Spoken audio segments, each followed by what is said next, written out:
So today, I'm going to talk about Nintendo. And you know what that means.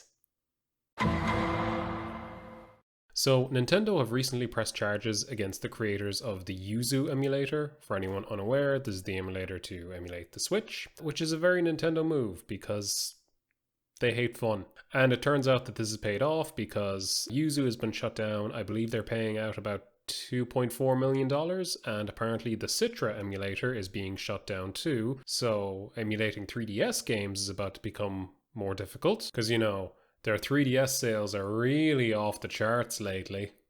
They specifically recited that the Tears of the Kingdom sales were affected and that they could have lost, I think, over 1 million sales, which seems like a very nice round values for the lawyers to come in with. Just,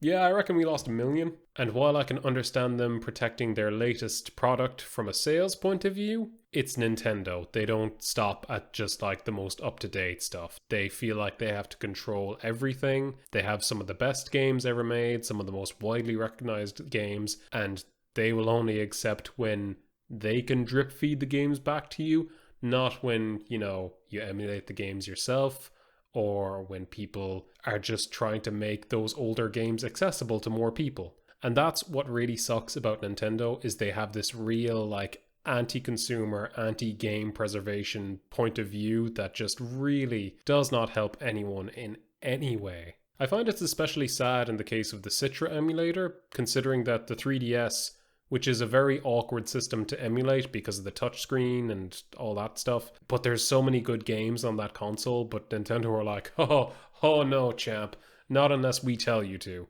And Nintendo have always been awful on emulation. There was a story, I think, a few years back about how they shut down a fan organized Smash tournament because they were emulating the version of Smash and I think they had a mod installed to have up to 8 players or something running on it. It was something very specific that does not affect their sales in any way. It's just their fans being fans and wanting to enjoy their games.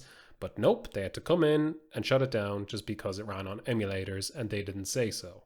And not even in terms of emulators, in terms of fan-made games, they also shut down AM2OR, which was a Metroid 2 remake. I don't know why. I don't know why they would do it in these cases, because it's not like they're losing sales. It's not like there's people out there buying official copies of the Wind Waker for the GameCube in 2024.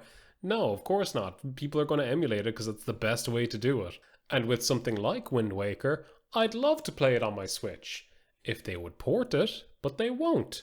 Or even if they offered a version of it which the Switch can emulate. I don't know, something, but they're not making these games playable through official means. And even the older games that they have, your Link to the Past, Ocarina of Time, various Mario parties, Mario games, guess what? It's locked behind a subscription service with the Switch, which, that's the way everything's going now.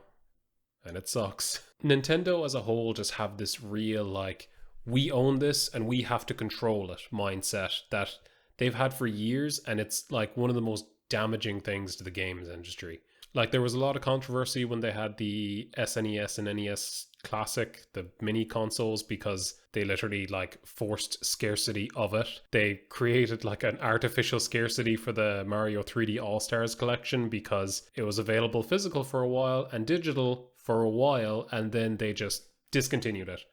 A game that would continue to sell forever, they're like, no, we're going to limit your access to this because we want to.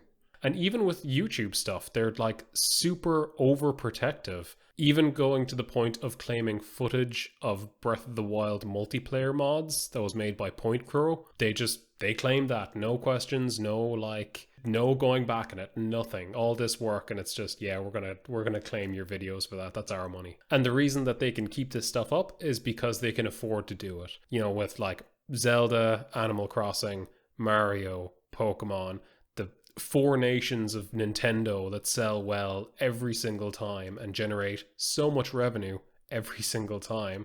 They can do whatever they want because they have so much money behind them, and that's it. That's just the final say in it. And nothing will stop them. Never.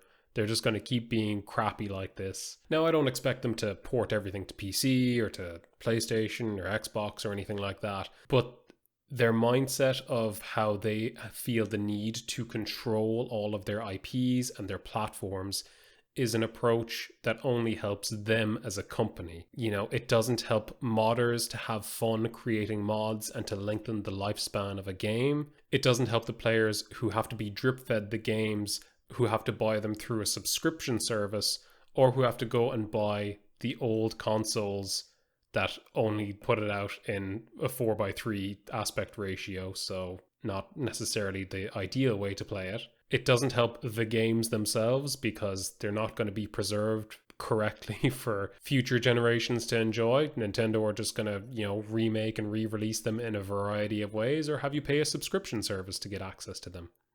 And it doesn't help Nintendo themselves because every time I see their logo, I just can't help but think of how backward and archaic their view is on games, on the players, on their fans, and how poorly they treat them.